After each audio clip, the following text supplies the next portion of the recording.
Benoît Perrin, bonsoir. Bonsoir Olivier. Vous êtes directeur de Contribuables Associés et vous allez nous éclairer après cette information. L'agence de notation Standard & Poor's qui a abaissé la note souveraine de la France de AA à AA-. Mais tout va bien, Madame la Marquise, nous dit Bruno Le Maire dans les colonnes du Parisien. Il se veut en effet rassurant. Les explications de Mathilde Ibanez et nous en parlons ensuite. C'était une décision redoutée. L'agence de notation américaine Standard & Poor's a abaissé la note souveraine de la France de AA à AA-, une première depuis 2013. Une note motivée par le fait que le déficit budgétaire en 2023 a été nettement plus élevé que ce qui était prévu. Nous avons dépensé pour bien protéger. Ces dépenses indispensables ont évidemment augmenté la dette, mais elles nous ont permis de sauver nos entreprises et nos emplois. En 4 ans, nous avons traversé 2 crises parmi les plus graves que nous ayons connues depuis un siècle, le Covid et la crise inflationniste. Une moins bonne note pour le pays, qui ne devrait pas changer cependant le pouvoir d'achat des investisseurs sur le marché de la dette. Ce n'est pas si inquiétant que ça, puisque comme souvent il est dit, la note reste excellente, c'est-à-dire qu'en fait on vous passe de 18 à 16 et que ce n'est pas pour ça que vous devenez un mauvais élève. Et surtout, en fait, cette note a beaucoup d'importance sur l'achat par les investisseurs sur les marchés de la dette et ça ne va pas changer les achats puisque ça reste dans une très bonne catégorie. Bruno Le Maire a su garder le même objectif, réduire le déficit du pays. Elle ne change rien à ma détermination à rétablir les finances publiques. Notre stratégie reste la même, réindustrialiser, atteindre le plein emploi et tenir notre trajectoire pour revenir sous 3% de déficit en 2027. Le ministre de l'économie qui promet aux consommateurs qu'il n'y aura pas d'impact sur le quotidien des Français. Alors très concrètement, cette dégradation de la note française, quelles conséquences pour les Français, pour vous, chers amis téléspectateurs? Est-ce que nous allons payer plus d'impôts? Je vais vous poser la question, Benoît Perrin, dans un instant, mais avant, il est vrai que c'est un peu technique, parfois un peu opaque. Expliquez-nous sur quoi se base cette agence Standard & Poor's pour noter la France. Alors ce qu'il faut expliquer, c'est que l'objectif des agences de notation, c'est très simplement d'évaluer si les pays sont en mesure de rembourser la dette qu'ils ont contractée. C'est aussi simple que ça. Et pour ce faire, il se base sur 4 critères principaux. Le premier, c'est l'état des finances publiques. Donc là, on ne peut pas dire que la France soit en bonne situation, avec une dette énorme, un déficit qui continue de progresser. Deuxième critère, c'est la stabilité politique du pays. Autrement dit, est-ce que les institutions sont suffisamment solides? Troisième critère, c'est la capacité à lever l'impôt. Là aussi, la France est plutôt très bien placée, puisqu'on parle à longueur de temps des services publics qui se dégradent. Mais s'il y a un service public qui fonctionne très bien, c'est encore Bercy. Oui. Et le quatrième critère, c'est justement tout ce qui est le contexte macroéconomique. Et là, pour le coup, la position de la France est un peu mitigée, puisque la croissance est assez basse, le taux de chômage repart malheureusement à la hausse, et l'inflation est à 2,7 là, sur un an.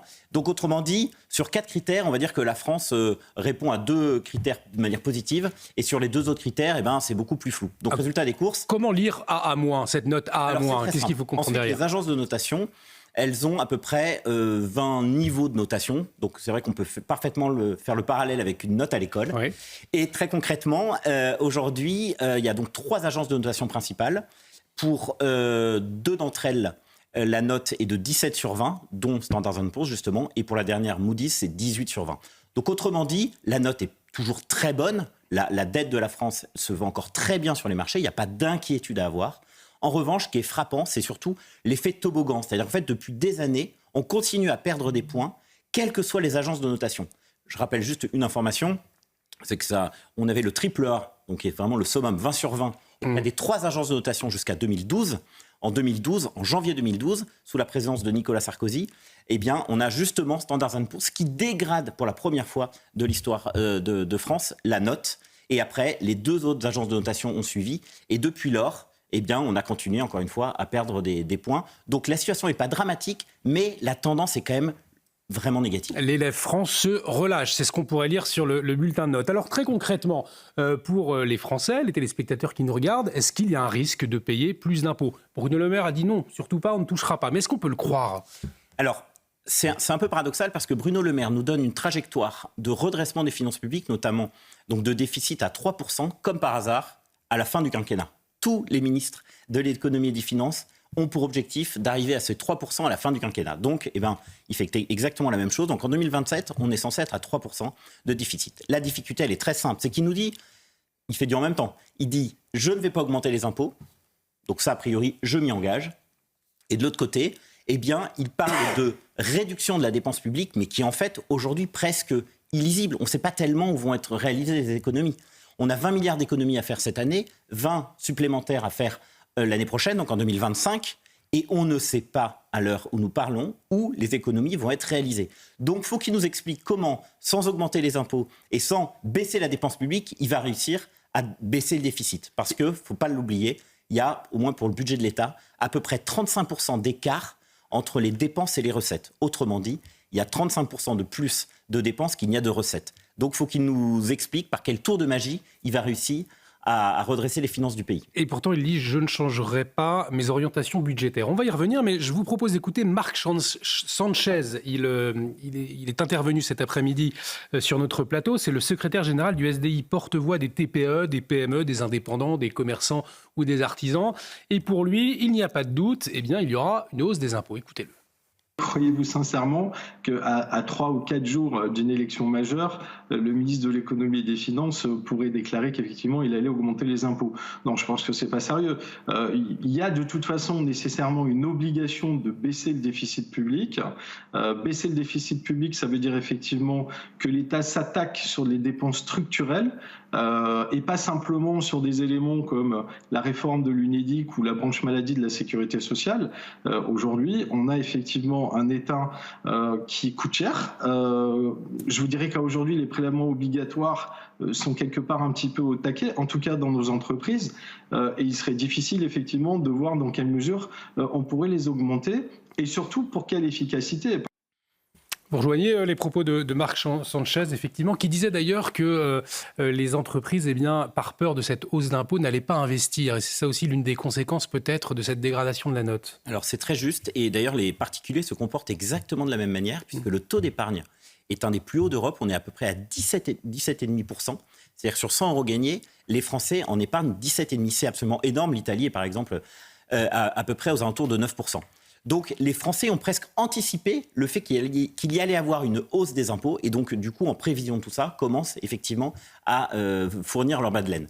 Donc après en termes d'impôts, je suis d'accord avec monsieur, je ne vois pas comment on va éviter cette hausse d'impôts qui me paraît évidemment pas du tout nécessaire parce que les Français sont assommés d'impôts, mais compte tenu de l'état des finances publiques, compte tenu du fait qu'on ne s'attaque pas vraiment à la dépense, je crois que Bruno Le Maire va augmenter les impôts et il y a, je crois, deux cibles. C'est un, l'épargne des Français, et deux, l'immobilier, qui sont deux sources qui sont encore extrêmement rémunératrices. Pourquoi ? Parce que je rappelle que sur l'épargne des Français, il y a à peu près 6 000 milliards d'argent qui est placé sur les comptes en banque par des Français. 6 000 milliards, je rappelle que la dette de la France, c'est 3 100 milliards. Donc vous voyez, c'est le double. Et deuxièmement, l'immobilier... Par définition, vous ne pouvez pas partir avec votre appartement, votre maison sur votre dos à l'étranger. Donc, c'est quelque chose qui est facilement taxable. Et là, il suffit de voir les explosions de la taxe foncière pour s'apercevoir que l'immobilier est vraiment une cible du gouvernement et des gouvernements qui vont succéder, c'est évident. Et en même temps, c'est vrai, Judith Vintraube, nous n'imaginons pas Bruno Le Maire, à quelques jours des élections, pour faire une petite parenthèse, annoncer une hausse d'impôts aux Français. Il faut avoir cela aussi en tête, d'un point de vue stratégique. D'ailleurs, il a repoussé avec énergie les suggestions de la Cour des comptes en disant qu'il était hors de question de baisser ou de supprimer les indemnités maladie. Exactement, enfin les jours de carence. Les jours de carence, d'augmenter les jours de carence. Mais il y a une autre hypothèse qu'on n'ose pas envisager, parce que ça nous fait peur, mais c'est que tout simplement, le gouvernement ne tienne pas sa promesse et qu'on n'arrive pas sous la barre des 3%. Ça me paraît le plus probable. Le plus probable, c'est ce qui se passe depuis à peu près 50 ans. Voilà. Ça fait 50 ans que les gouvernements donc ça va durer. Sans redresser les comptes. Sous Emmanuel Macron, le nombre de fonctionnaires a encore augmenté. À chaque fois qu'on émet l'hypothèse que c'est peut-être pas absolument nécessaire qu'à peu près 20% de l'emploi en France soit de l'emploi public, du secteur public, on nous dit mais vous vous rendez pas compte, il n'y a pas assez de policiers, il n'y a pas assez d'infirmières, comme si il n'y avait aucune économie d'emploi à faire dans les emplois de bureau, dans les gens qui ne sont pas au contact avec les Français auxquels ils sont censés assurer un service. Donc cette voie-là est politiquement barrée. En plus, Emmanuel Macron n'a toujours pas de majorité absolue Donc il ne veut pas affaiblir encore son aile gauche. Donc je pense que le plus probable, c'est que les impôts n'augmenteront pas, en tout cas dans un premier temps. Il en ira différemment. Bruno Le Maire a été quand même un peu ambigu là-dessus, sur les minima sociaux, sur les prestations sociales et sur les retraites. Hein, il a dit on ne va pas désindexer dans l'immédiat. Je demande à voir un peu plus tard. Mais globalement, la promesse de ramener le déficit en dessous de 3% ne sera pas tenue, et puis c'est tout. Alors, toujours est-il que dans ce contexte, rappelons-le, Bruno Le Maire à la tête du ministère de l'économie et des finances depuis plus de 7 ans maintenant, il a estimé avoir sauvé l'économie française. C'est ce qu'il a déclaré ce matin. Alors, cette petite phrase n'a pas tardé, bien évidemment, à susciter l'agacement de l'opposition. On va écouter Bruno Le Maire et puis on en parle ensuite. Si aujourd'hui nous avons un niveau de dette élevé, c'est pourquoi ? C'est parce que j'ai sauvé l'économie française, Benjamin Duhamel. Vous pourriez mettre ça aussi à mon actif. Pendant le Covid, c'est vrai que l'économie a tenu. D'autres pays, par exemple comme l'Allemagne, qui a soutenu aussi son économie, a 64% de dette, un déficit de moins de 2%. Ils sont restés triple A. Bien sûr, Benjamin Duhamel. Il n'y a pas de fatalité à faire un lien direct entre la pandémie et la gestion des finances publiques. Vous pouvez me donner le niveau de croissance de l'Allemagne en 2023 ? C'est vrai, récession, là où la France a tenu. Dont acte. Voilà, c'est le choix que nous avons fait. Je vous lisais beaucoup de réactions dans l'opposition. Fabien Roussel, par exemple, sur les réseaux sociaux. En une phrase, Bruno Le Maire vient de faire son entrée dans le prix 2024 de l'humour en politique. Il est si poilant, a-t-il écrit. Vous ne l'avez pas sauvé, vous l'avez ruiné. Ça, c'est Marine Le Pen qui lui a rétorqué. Et Bruno Le Maire, d'ailleurs, qui lui a répondu. Vous l'auriez vendu à la Russie. Bref, voilà pour la passe d'armes. Néanmoins, Benoît Peyrand, Bruno Le Maire, c'est vrai que ça semble paradoxal quand on l'entend dire « j'ai sauvé l'économie française ». Qu'en est-il ? Alors ce qu'il faut rappeler, c'est effectivement la progression de la dette, puisqu'en fait, tout le monde a été confronté à cette histoire de Covid. Je rappelle juste que depuis 2017, la dette en France a augmenté de 40%. Elle a augmenté seulement de 21% en Allemagne, de 25% en Italie, de 37% en Espagne et de 13% en Grèce. Donc je veux dire, la France est le pays d'Europe qui a vu sa dette par rapport à son PIB, qui a connu la plus grande croissance. Donc ça, c'est le premier point. Deuxième point, je pense que Bruno Le Maire, il doit avoir un petit peu mal au doigt parce qu'il passe son temps à se faire taper dessus par tout le monde. La Cour des comptes, quasiment maintenant tous les mois, sort un rapport en disant la trajectoire de la France, la trajectoire financière de la France n'est pas assurée. Deuxièmement, il se fait taper sur les doigts par ses partenaires européens qui, eux, ont fait de gros efforts. Parce qu'il faut souligner quand même qu'il y a beaucoup de pays qui étaient à la traîne, à la fois économiquement et sur l'état de leurs finances publiques, qui ont fait de gros efforts. Je pense par exemple au Portugal. Portugal qui était il y a quelques années un mauvais élève de l'Europe. Cette année, enfin 2023, ils sont en excédent budgétaire. C'est quand même tout à fait extraordinaire. Troisièmement, il s'est fait taper les doigts par l'autre agence de notation Fitch l'année dernière, par le FMI la semaine dernière qui estime que tant le taux de croissance que la trajectoire financière du pays est largement surévaluée. Et enfin, par Standard & Poor's hier soir. Donc autrement dit, je pense que Bruno Le Maire va avoir effectivement besoin d'un peu de pansement sur les doigts, tellement il doit avoir mal. Et pourtant, c'est le Mozart de la finance. C'est vrai qu'on ne peut pas s'empêcher de penser à cette expression. Nous avons entendu cette présentation du chef de l'État. Depuis maintenant plusieurs années, on le présentait comme étant le Mozart de la finance. Au fond, pourquoi finalement la France aujourd'hui, elle est dans cet état ? C'est-à-dire que aujourd'hui, nous avons des dirigeants qui ne savent pas gérer les finances de la France ? Je ne pense pas qu'ils ne soient pas en mesure de gérer. Je crois que le problème, c'est surtout ça manque de volonté politique, tout simplement. Ça fait des années que à chaque élection, on a des présidents de la République qui nous disent maintenant, c'est bon, on a terminé les dérapages budgétaires, on va faire attention à chaque euro dépensé, on va faire attention à la dette, on va faire attention au déficit. Maintenant, on a compris, on va faire très attention à l'argent public. Et ce qui se passe, c'est par lâcheté politique ou par clientélisme, tout simplement. On a des responsables politiques qui ont comme temporalité la prochaine élection présidentielle, oui. Alors que l'économie, par définition, elle est sur plusieurs années, pour ne pas dire plusieurs dizaines d'années. Donc il y a une espèce de décalage de calendrier qui fait que les responsables politiques prennent uniquement des décisions à court terme. On va s'intéresser dans un instant au quotidien des Français, parce que beaucoup de nos concitoyens ont beaucoup de mal à finir leur fin de mois. D'ailleurs, le pouvoir d'achat, c'est l'un des enjeux principaux pour les Français. 40% des Français, l'enjeu des prochaines élections européennes, c'est le pouvoir d'achat, juste derrière l'immigration. Mais avant, vous vouliez réagir, mon cher Lucas Jacquevovic. Oui, déjà pour dire qu'en fait, il n'y a pas de lien direct entre la baisse de pouvoir d'achat et la hausse de la dette publique. Globalement, la dette publique en France aujourd'hui, c'est 113-114% du PIB, ce qui est énorme.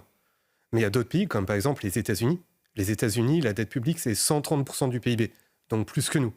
Et là, il y a une hausse du pouvoir d'achat. Il y a des pays qui ont la réputation d'avoir une économie prospère et bien gérée, comme par exemple le Japon. Au Japon, la dette publique, c'est 250% du PIB.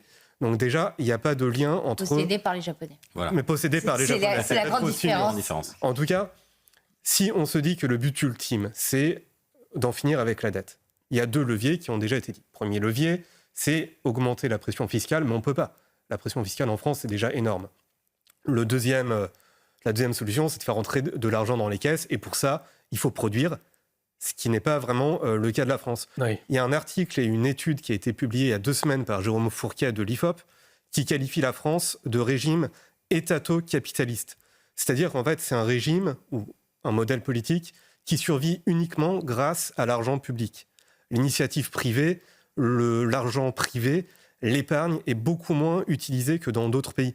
Et c'est pour ça d'ailleurs qu'aucun pouvoir politique, qu'il soit de gauche, du centre, de droite ou d'extrême droite un jour, n'aura de levier pour faire baisser la dette publique, parce qu'en fait, c'est le système français qui est comme ça. La seule façon d'en finir, c'est soit d'augmenter massivement les impôts, mais c'est impossible, soit de réindustrialiser massivement le pays et d'avoir des matières premières, ce qui n'est pas le cas, sauf si on découvre du pétrole en France, mais ça m'étonnerait. Vous vouliez réagir? Non, mais j'abonde complètement à ce qui vient d'être dit. Juste bien comprendre comment se structure la dépense publique pour comprendre en fait comment faire pour réduire justement la dépense publique. Il faut simplement retenir que la sécurité sociale, en gros, c'est 50% de la dépense publique. L'État, c'est 30%. Et les collectivités locales, c'est 20%.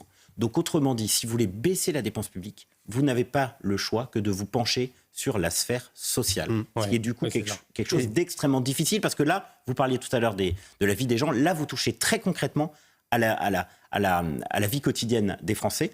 Et ce qui est aussi le facteur, je crois, majeur avec la lâcheté politique, du fait que les responsables politiques ne prennent jamais de mesures justement pour baisser la dépense publique, c'est que s'ils le faisaient, ils seraient obligés de s'attaquer à cette sphère sociale. Et là, pour le coup, électoralement, c'est très risqué. Regardez ce qui s'est passé avec les retraites à la SNCF. Exactement. Où tout le bénéfice, le faible bénéfice de la réforme a été annulé. Mais même avec la dernière réforme des retraites, moi, il y a quelque chose qui m'a stupéfait. On a débattu énormément. Il y a un point qui n'a jamais été abordé par aucun responsable politique, à part peut-être David Lisnard, c'est la question de la retraite par capitalisation. C'est-à-dire que quand on essaye de mener des politiques publiques pour faire baisser la dette, automatiquement, on met sous le tapis la solution politique qui permettrait de la faire à la plus baisser. Et est-ce que vous avez entendu parler de retraite par capitalisation quand on parle de réforme des retraites? Non, effectivement, David Lisnard. Même dans la presse libérale. Hein.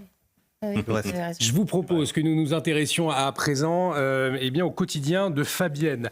Son portrait avait d'ailleurs été diffusé jeudi soir lors du grand débat pour les européennes sur CNews. Et les candidats, d'ailleurs, dans la foulée de la diffusion de ce reportage, avaient formulé des mesures. Alors, pas forcément convaincantes, en tout cas, c'est ce que nous a confié à l'issue Fabienne, pour répondre à ces difficultés. Je vous propose de revoir le portrait de Fabienne et on l'écoutera ensuite, puisqu'elle est intervenue, elle a réagi, puisque la Valérie Ayé lui a fait une proposition, on va voir laquelle dans un instant, et Fabienne avait réagi. On regarde son portrait et on en parle ensuite. Son portrait qu'il va arriver dans une petite minute, un tout petit problème technique. En tout cas, voilà, on va s'attarder sur ce qu'avait dit Valérie Ayé. Fabienne avait des difficultés, donc à la fois pour finir ses fins de mois, et là une difficulté très concrète, c'est celle de passer le contrôle technique de sa voiture. On va en parler juste après. On a retrouvé le portrait de Fabienne. Je m'appelle Fabienne, j'ai 57 ans, je suis employée de maison. Je fais 40 heures de ménage par semaine et de repassage pour environ 1 400 à 1 500 euros par mois. Du lundi au vendredi, Fabienne fait le ménage au domicile de 5 employeurs différents de la région de Châtellerault. Elle ne mange pas le midi pour gagner du temps et rentre au plus vite dans sa petite maison qu'elle loue 550 euros par mois pour débuter sa deuxième activité, le repassage. J'ai fait 7 heures de travail aujourd'hui. Voilà, et maintenant je vais faire à peu près 2h30, 3 heures de repassage selon ma fatigue, on va dire. Voilà. Fabienne vit seule avec ses 2 chats dans un stress permanent, l'angoisse de la fin du mois. Vous vivez toujours sur le fil du rasoir, vous faites attention à tout. Tout est d'occasion. Je n'achète jamais de neuf. Jamais. La retraite qui approche ne s'annonce pas très réjouissante au vu des estimations de la future pension, 1031 € par mois. Fabienne a des petits plaisirs comme partir pique-niquer avec son petit-fils. Encore faut-il que la voiture tourne. Avec 245 000 km au compteur, le vieux modèle doit passer le contrôle technique prochainement. C'est l'angoisse du moment. Et beaucoup de Français, c'est vrai, partagent ce quotidien de Fabienne. Donc Fabienne, on l'a vu, qui a un problème avec son véhicule, 245 km. Elle a peur que le contrôle technique ne passe pas, cela fera des frais. Et Valérie Ayet lui a répondu jeudi soir avec ces mots. Fabienne, si vous n'avez pas assez d'argent pour payer votre contrôle technique, achetez une voiture électrique. Alors Fabienne, cet après-midi, s'est exprimée. Elle nous a fait part de son sentiment après avoir entendu cette réponse de Valérie Ayet. Et on la comprend, elle s'est sentie humiliée. Écoutez. Je l'ai très mal pris parce que je me suis dit, elle ne m'a pas écoutée. Elle n'a pas entendu ce que j'ai dit. Voilà. Que moi, je ne peux pas me payer une voiture ne serait-ce qu'à 100 € par mois. Je n'ai déjà pas fini de payer l'autre véhicule qui a 245 km. Là déjà j'angoisse parce qu'il va falloir que je passe le contrôle technique et je sais que j'ai les amortisseurs à changer, je sais tout ça. Comment voulez-vous que j'achète une voiture électrique ? Mais c'est pas possible. Elle m'a pas écoutée du tout. Je me suis pas sentie écoutée. C'est surtout des femmes. On est sous-payés, on a une sous-retraite et je me sens pas écoutée du tout. Moi, en fin de compte, je vis en... Comment vous dire ça ?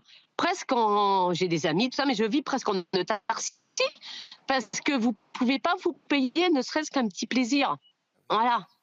C'est terrible de dire ça. C'est terrible de travailler et de se sentir presque en dehors de la société. Parce qu'il y a plein de choses que vous aimeriez faire et que vous ne pouvez pas. Donc voilà le témoignage, la réalité de Fabienne Marqueno, effectivement, et qui révèle la déconnexion, en tout cas ce soir-là, entre Valérie Ayet et bien ce que vit Fabienne, la déconnexion du politique et du réel. Oui, c'est l'inconvénient de la réalité, c'est qu'elle ne rentre pas dans les petites fiches qu'on vous prépare avant de faire un grand débat quand on est politique. Moi, c'est marrant, il y a quelques années, je discutais avec un eurodéputé qui est tête de liste aujourd'hui de son parti, et qui venait d'être élu au Parlement européen. Et du coup, je lui demandais, ça fait quelques mois que vous êtes élu, qu'est-ce qui vous a frappé le plus depuis que vous êtes entré au Parlement européen ? Il m'a dit, c'est la déconnexion absolue dans laquelle on est au Parlement. C'est que tout est fait pour nous déconnecter. On vit en autarcie, on a notre coiffeur, on a nos petites boutiques, on a nos petits... Tout est fait pour qu'on n'ait pas besoin de sortir en réalité de cet univers-là. Et c'est ça qui m'a frappé quand on écoute Valérie Ayet, quand on écoute les qualités d'ailleurs que susurrent ça et là ses amis, c'est que c'est une technicienne, une technocrate, quelqu'un qui est très bonne, qui est une très bonne technicienne, en tout cas visiblement au niveau européen, mais qui a complètement perdu de vue la réalité. Moi, ça m'a étonné d'ailleurs qu'une des têtes de liste n'ait pas rebondi d'ailleurs en lui demandant au fait combien ça coûte un litre de diesel et de sans-plomb aujourd'hui, Madame Ayet. Et je ne suis pas sûr qu'elle aurait été en capacité de répondre. Et c'est tout ce drame en réalité de cette déconnexion des politiques et qui fait que lorsqu'on a une Fabienne qui arrive, qui travaille 40 heures par semaine pour 1 400 € par mois, et bien en réalité, tout ce qu'on peut sortir, c'est mais votre vieille voiture ne marche plus, passez à l'électrique. C'est un peu le retour de Marie-Antoinette et de la brioche en quelque sorte. Quoi. Vous n'avez plus de diesel, achetez une électrique. Quoi. Mais justement, Benoît Perrin, est-ce qu'il existerait des mesures très concrètes pour qu'aujourd'hui les Français puissent revivre de leur travail, puisqu'on le voit, Fabienne, elle travaille dur et elle ne peut pas vivre de son labeur. Est-ce qu'il y aurait des mesures très concrètes à mettre en place qui permettraient justement à ces millions de Français de retrouver la valeur du travail, ou en tout cas de pouvoir vivre de leur travail plutôt? Alors, la mesure la plus évidente, c'est naturellement d'alléger les charges sociales et les charges patronales. Aujourd'hui, le salarié français coûte cher à son employeur, donc autrement dit, il est plutôt bien payé en ce qu'on appelle en salaire brut. En revanche, quand on voit ce qu'il a dans la poche, effectivement, il en a finalement très peu. Et on reboucle avec le sujet de la dépense sociale tout à l'heure. Et en fait, c'est le serpent qui se mord la queue, c'est-à-dire que plus on a de dépenses sociales, plus on a besoin justement de ressources pour alimenter ces dépenses sociales. Donc autrement dit, si on baisse les charges sociales à la fois des patrons pour leur permettre d'embaucher davantage et des salariés, c'est du net que vous récupérez le lendemain. Et là, on revient sur le système notamment de la retraite, parce qu'en fait, les charges sociales des salariés, c'est 50-50 retraite-maladie, pour aller vite. Ouais. Si vous permettez une partie de capitalisation, c'est-à-dire que chacun capitaliste pour sa retraite, eh ben, mécaniquement, vous allégez justement le poids des charges sociales, ce qui fait encore une fois un revenu immédiatement disponible pour les gens. Et si on est dans une logique de responsabilisation, et je pense que c'est là-dessus qu'il faut aller, des Français, c'est-à-dire en fait leur dire voilà, vous avez ça comme argent, en fait en quelque sorte vous en faites ce que vous voulez. Oui. Soit vous le gardez pour vous, soit vous cotisez à la retraite, soit même vous cotisez à la maladie si vous le souhaitez. Mais je pense que le côté, l'obligation de responsabiliser les gens sur l'argent qui leur appartient en quelque sorte, me semble être une mesure indispensable, plutôt que de leur dire, voilà, vous gagnez ça, vous êtes obligé de mettre ça en retraite, obligé de mettre ça en maladie, obligé de mettre ça dans telle ou telle prestation. Donc autrement dit, si on fait ça, eh bien, pour le coup, les Français récupèrent le pouvoir d'achat et encore une fois, on est responsable. Lucas Jakubowicz, nous l'avons entendu, vous disiez « oulala ». Ah oui, parce que là, on est en train de dire le plus gros mot possible dans le monde des médias français. C'est une hérésie. C'est une hérésie. Le libéralisme. Alors là, ça va être de l'hérésie. Mais là, on voit que c'est de l'hérésie. Regardez, prenez par exemple l'actuelle réforme de l'assurance chômage. Est-ce que, donc, par exemple, on va enlever des droits à des salariés, à des cotisants. Mais est-ce que, par ailleurs, on va baisser les cotisations? Est-ce que, quand on va voir sa fiche de paye, on va voir le salaire net qui va... C'est ce qu'on appelle une arnaque. Pas du tout. Donc, quelque part, c'est aussi une arnaque. Donc, c'est aussi lié à la structure, d'ailleurs, générationnelle de la France. C'est-à-dire que, et encore une fois, quand on dit qu'on essaye de gouverner à la petite semaine, c'est totalement ça. Un chiffre qui est assez peu cité, c'est que l'âge médian des électeurs en France, c'est 50 ans. Ouais. C'est-à-dire que la moitié des électeurs a plus de 50 ans. Ça veut dire aussi que si un gouvernement veut être élu, il a intérêt à faire plaisir aux retraités. Et donc, il est obligé de dépenser de l'argent public, gagné par nous, les travailleurs, pour financer les retraités, qui sont finalement indispensables pour gagner une élection. D'ailleurs, aucun gouvernement n'a réussi à gagner une élection sans avoir un soutien massif important des retraités. Retraités qui, par ailleurs, constituent le socle de renaissance. Mais c'était le grand tabou, c'est effectivement, vous avez raison, c'est le grand tabou de la réforme des retraites, c'est que tout le monde, au moment où on demandait mais où est-ce qu'on peut aller chercher les économies, etc., tout le monde pensait effectivement aux pensions de retraite des boomers, entre guillemets, qui est en moyenne plus élevée que celle des épargnants, et personne ne voulait aller dedans, même les opposants directs comme le Rassemblement National, etc., n'osaient pas, parce qu'il y avait effectivement cette pression électorale des personnes âgées qui faisait peur à tout le monde. Il y a une anecdote comme ça. François Eccal, au magistrat, qui était en face à face avec Bruno Le Maire, ça a été rapporté par Le Monde, et Eccal lui disait, mais monsieur le ministre, il faut baisser, enfin, il faut faire contribuer les vieux, quoi. Excusez-moi de la vulgarité du propos. Et Bruno Le Maire a eu un petit rire et a dit, vous pensez bien que politiquement c'est impossible. Et tout ça, ils le savent en réalité. Julie Latreau et Benoît Perrin. Quand vous voyez l'histoire de Fabienne, quand vous voyez ce qu'elle va toucher à la retraite... 1030 €. Vous dites que faire contribuer les vieux, c'est peut-être pas l'idée du siècle, ni l'idée la plus juste. Non, mais en moyenne, les personnes âgées sont plus aisées que les travailleurs. Au lieu de chercher des solutions de ce type-là, essayons de réduire nos dépenses et de réduire nos frais de fonctionnement. Nous arrivons au terme de ce dossier. Benoît Perrin, on va vous libérer, mais peut-être le mot de la fin pour conclure. En tout cas, c'était passionnant. Un grand merci. Il va falloir que vous reveniez sur les retraites. Juste un chiffre allez-y, qui va, je crois, vous intéresser, c'est qu'il y a beaucoup de prestations sociales qui sont indexées sur l'inflation. Et là, les retraites, c'est l'exemple parfait. L'année dernière, les retraites ont été, pareil, indexées sur l'inflation, donc à peu près 5%. Si on avait indexé à 1 point de moins, on gagnait 3 milliards d'euros. Donc, 1 point d'indexation en moins sur les retraites, c'est 3 milliards d'euros de gagner. Et quand on voit la difficulté qu'a le gouvernement pour récupérer quelques milliards d'euros, eh bien, c'eût été une solution, à mon avis, à envisager. Benoît Perrin, un grand merci d'avoir accepté notre invitation ce soir. Merci, je le rappelle, vous êtes directeur de Contribuables Associés. Merci pour votre éclairage. C'était très intéressant, passionnant de vous recevoir. Revenez quand vous voulez dans Soir Info Week-end.